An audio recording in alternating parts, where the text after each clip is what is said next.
Hey, what's up? We are here at Team Soriano. Ayun, training ni Galen. Yun o, sa Milo. Shoutout sa Best Center Sports something. Ewan ko, basta Best Center Sports. Shoutout sa inyo. Kasi magte-training naman yung pinakapanganay ko. Yan, si Galen. Volleyball sa Ateneo. Kaya watch out.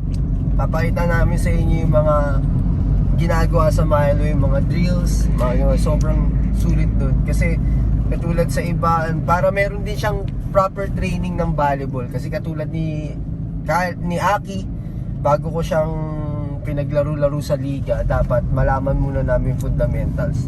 Yun, kaya sa Milo, sobrang tuturo doon, ultimo yung tawag doon sa sa mga drills.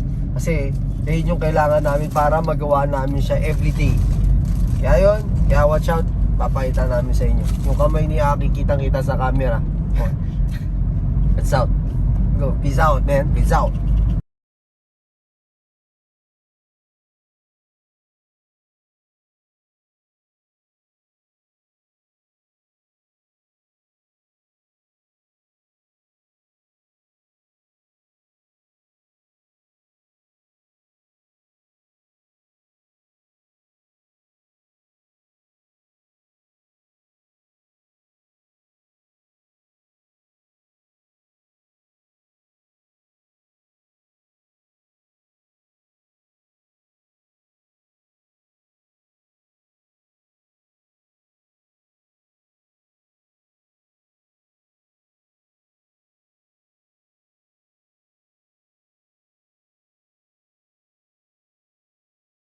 At ito na nga si Aki, sobrang nag-i-imagine na rito. Sabi niya ganun, Daddy, gusto ko talaga mag-aral dito.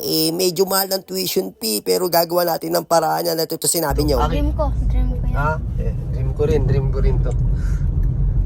Sana dito. At ito na nga, dream school nga daw to ni Aki boy ko. Kaya yan, sabi ko, pag nanalo ko sa loto, yan, i-enroll ko siya rito. At ito na, start na, Milo Best ni Kalen ng volleyball. At yan, pinapila na sila. Level 1 pa lang si Kalen dito. Yan ang daming estudyante talaga ng Milo Best. Stretching si Akla. Tignan mo. Si Kugid. Yan balik naman. Flex. Stretching. Yan na. Tingnan mo naman. Hype na hype si Akla. Tingnan mo naman. Kicking balls.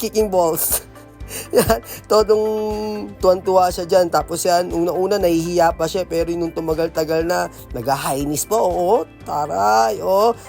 Tignan mo naman. Tignan mo naman, lupit talaga ni Kalen.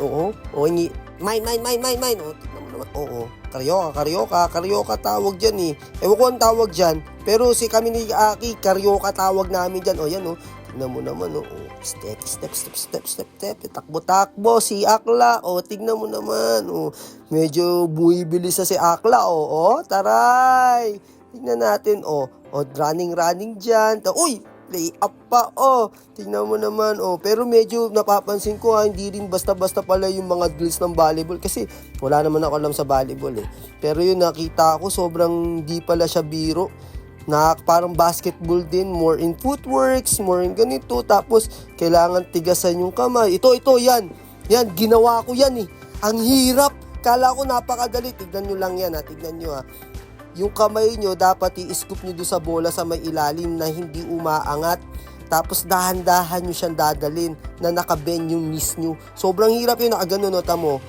Si Kalen naman, hinintay ko si Kalen tas tinry ko yan Ang hirap yan, ganyan siya Yan dapat ko kontrolin mo yung bola. Makakabunggo pa. Muntik ka na.